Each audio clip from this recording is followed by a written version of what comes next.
Hello student, I am Kailash sir.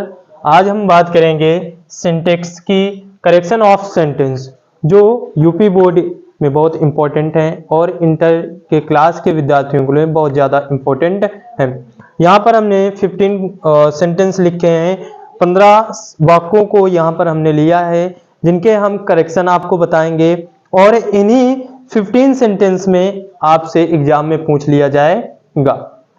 जैसे आते हैं, बात करते हैं। यहां पर हमारे 15 क्वेश्चन लिखे हैं करेक्शन ऑफ सेंटेंस। क्या है करेक्शन ऑफ सेंटेंस? वो भी किसके? क्लास के, इंटर क्लास के। ठीक है, आते हैं, बात करते हैं। जैसे पहला वाक्य जो लिखा हुआ है, 5 ships आर ग्रेजिंग।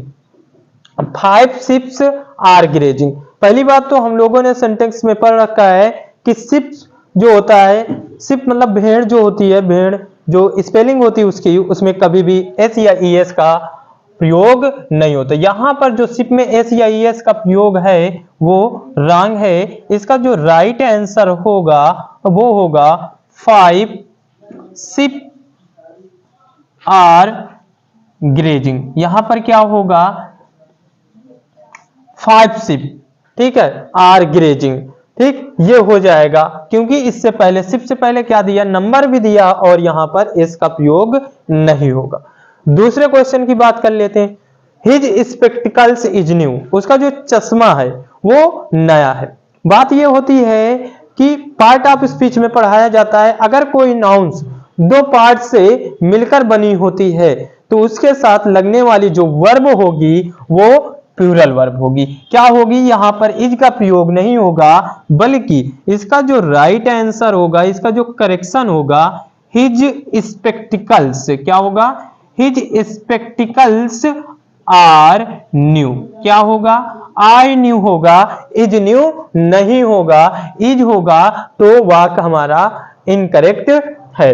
अगले की बात करते हैं। अगला क्या है? He could not secure passing mark, क्योंकि पासिंग नहीं होता है, पास मार्क होता है। कोई पासिंग नहीं बोलता, पासिंग बोलते तो हैं लेकिन वो रॉन्ग होता है। यहां पर पासिंग गलत है। इसका जो राइट करेक्शन होगा, करेक्शन ऑफ सेंटेंस होगा, वो होगा he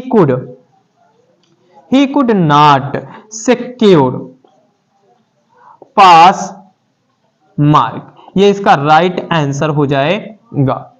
अगले आते हैं, अगले वाक्य की करेक्शन ऑफ सेंटेंस में कौन अगला वाक्य है?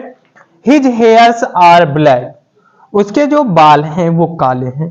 ठीक है, यहां पर जो बात है वो गलत ना, तो यहां में एस लगना चाहिए क्योंकि हेयर, शिप, डियर, ये ऐसे कुछ नाउन्स होते हैं जिनमें इसका प्रयोग नहीं होता। यहां पर एस नहीं लगेगा और यहां पर आर का प्रयोग नहीं होगा क्योंकि इसके साथ प्लूरल वर्ब का प्रयोग नहीं होगा, क्योंकि हेयर जो होते हैं सिंगुलर भी होते हैं और प्लूरल भी होते हैं। तो हिज हेयर इज ब्लैक, उसके जो बाल हैं वो क्या हैं? काले हैं। तो यहां पर जो वर्ब लगी हुई है आर, वहां पर इज का होगा और जो इसमें एस लगा है वो एस नहीं लगेगा। इसका ये करेक्ट वाक्य हो जाएगा। आगे वाक्य की बात करते हैं, क्या होगा? जैसे मैथमेटिक सब्जेक्ट होते हैं, कुछ सब्जेक्ट हैं जिनमें इसका प्रयोग होता है, जैसे मैथमेटिक्स, फिजिक्स, सिविक्स, ठीक है, इकोनॉमिक्स, इनमें क्या होता है? इसका प्रयोग होता है। तो यहां पर जो मैथमेटिक्स है इसमें एस नहीं लगा, लेकिन इसकी ये जो वर्ब है वो ऑलरेडी करेक्ट है। इसका जो राइट होगा, बस यहां पर मैथमेटिक्स गलत है क्योंकि इसमें इसका प्रयोग नहीं है। मैथमेटिक्स होगा, मैथमेटिक नहीं होगा। Mathematics is a tongue subject, ये इसका राइट हो जाएगा। क्या हो जाएगा? मैथमेटिक्स, यहां पर एस नहीं लगा था, यहां करेक्शन में एस लगेगा। Is a tongue subject. ठीक, फिर अगला वाक्य देख लेते हैं। I prefer milk than tea. I prefer, और प्रेफर जो होता है उसके साथ दैन का प्रयोग नहीं होता, टू का होता है। यहां पर जो दैन लगा है वो ऑलरेडी क्या है? इनकरेक्ट है। I prefer milk to tea, क्योंकि प्रेफर के साथ हमेशा, ठीक, कंपैरेटिव डिग्री में टू का प्रयोग होता है, दैन का नहीं। अगले बात करते हैं। Sun rises in east. अब जो पृथ्वी पर इकलौती हो, जैसे सूर्य, पूर्व, पश्चिम, चंद्रमा, ऐसी नाउन से पहले आर्टिकल द का प्रयोग होता है। जैसे हम क्वेश्चन नंबर 7 में देख सकते हैं, ये इनकरेक्ट है, इसका जो करेक्ट होगा वो होगा the sun rises in the east. इसका राइट आंसर होगा the sun rises in the east. अगले की बात करते हैं, अगले क्वेश्चन की बात करते हैं 8वें नंबर में। I wish I was the chief minister of UP. जिस वाक्य से किसी इच्छा का बोध हो तो आई के बाद हमेशा वेयर का प्रयोग होता है। यह ऑप्टेटिव सेंटेंस में पढ़ाया जाता है। जैसे आई विश, मेरी इच्छा हो, ऐसा कोई वाक्य दिया हो तो इस आई के बाद अगर वाज हो तो उसको किस में कन्वर्ट करेंगे, उसको चेंज वेयर में करेंगे। तो हमारा जो वाक्य इनकरेक्ट है वो क्या हो जाएगा, करेक्ट हो जाएगा। जैसे हम इसका जो करेक्ट है आई विश, ठीक, कामा आई वेयर, क्या होगा, I were the chief minister of UP. ठीक, इसका राइट ये हो जाएगा। आते हैं अगले क्वेश्चन की बात करते हैं जो इधर है। ठीक, क्या है, the gold is heavier metal than iron. ये ऑलरेडी इनकरेक्ट है, इसका करेक्ट क्या होगा, यहां पर क्या है, मेटल जो दिया है वो ऑलरेडी क्या है, गलत है। ठीक है, क्यों, क्योंकि जो होगा the gold is heavier than iron होता है, और यहां पर जो मेटल लिखा हुआ था वो ऑलरेडी क्या है, इनकरेक्ट है। ठीक, आते हैं अगले वाक्य की बात करते हैं। I know the French and English language. मैं फ्रेंच और इंग्लिश लैंग्वेज को नहीं जानता। ठीक है, तो यहां पर भाषा है, और अगर हम भाषा से पहले द आर्टिकल का प्रयोग करते हैं तो वो लोग बन जाते हैं। और यहां पर क्या हुई है, लोगों की बात नहीं हुई है, भाषा की बात हुई है। तो यहां पर जो फ्रेंच से पहले द लगा है और इंग्लिश से पहले जो द आर्टिकल लगा है वो क्या है, इनकरेक्ट है। इसका जो राइट होगा वो होगा आई नो, क्या होगा, I know French, I know French and English language. मैं अच्छी तरह से क्या जानता हूं, इंग्लिश और फ्रेंच लैंग्वेज को जानता हूं। ठीक है, ये इसका राइट आंसर हो जाएगा।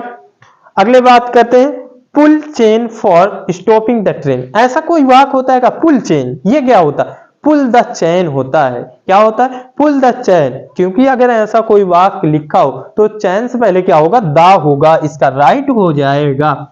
इसमें क्या है, इसमें लिखा ही नहीं, जो राइट है वो इनकरेक्ट है। क्या है, पुल द चैन, और यहां पर फार ऑफ, वो फार का प्रयोग नहीं होगा, क्या होगा, of stop the train, stopping नहीं होगा, क्या होगा, stop the train. Pull the chain of stop the train, इसका राइट आंसर ऐसे हो जाएगा।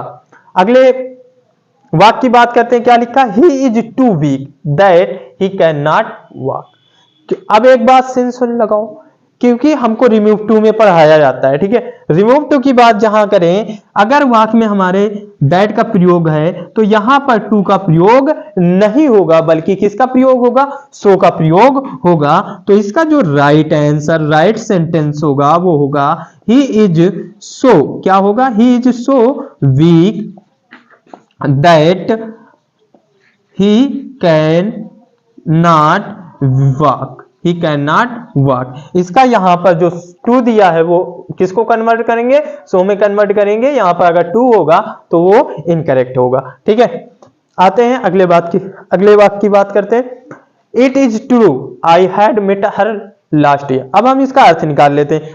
इट इज ट्रू, ये सत्य है, I had met her last year, मैं उससे पिछले वर्ष मिला।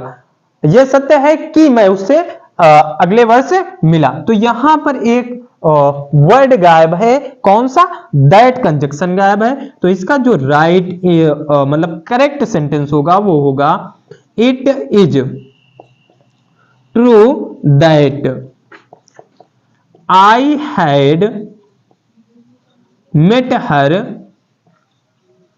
Last year. इसका ये राइट आंसर हो जाएगा। ठीक है, अब लिखा है अगले 14 नंबर क्वेश्चन में, देख लेते हैं जो अगला सेंटेंस है, one should keep his promise, sorry word है, one should keep his word, अपने शब्दों को मतलब अपने वादों को पूर्ण कीजिए। तो यहां पर अगर सब्जेक्ट के रूप में वन आया है तो इसके साथ जो पॉसेसिव होता है वो हिज का प्रयोग नहीं होगा, किसका प्रयोग होगा, वंस का प्रयोग होगा। इसका जो राइट होगा वन शुड, क्या होगा, one should keep once promise होता है, क्या होता है, वंस प्रॉमिस या वर्ड, यहां पर वर्ड है तो हम लोग यहां पर वर्ड ही लिख देंगे, प्रॉमिस नहीं लिखेंगे अपने कैसे, ठीक है, जिस प्रकार हो उस प्रकार जो करेक्शन हो उसको किया जाता है, ठीक है। यहां पर जो हिज था वो ऑलरेडी क्या था, गलत था, ठीक। अगले वाले वाक्य की बात करते हैं, Ramesh is junior than Mahesh, मैंने पहले ही बताया था जूनियर, सीनियर, इंफीरियर, इंटीरियर, ऐसे जो वर्ड होते हैं, जूनियर, सीनियर, ऐसे जो वर्ड होते हैं इनके बाद देन का प्रयोग नहीं होता, बल्कि किसका प्रयोग होता है, टू का प्रयोग होता है। इसका जो राइट होगा वो होगा रमेश इज जूनियर, क्या होगा, Ramesh is junior to Mahesh, ठीक। ये इसके करेक्ट होंगे सेंटेंस, क्या, करेक्शन ऑफ सेंटेंस, ठीक। आप इस प्रकार से करेक्शन कर सकते हैं, ठीक। अगर वीडियो अच्छी लगी हो तो प्लीज लाइक कीजिए, कमेंट कीजिए और शेयर कीजिए और ज्यादा से ज्यादा सब्सक्राइब कीजिए, जिससे हमारी जो नई नई वीडियो हो आप तक पहुंचती रहे।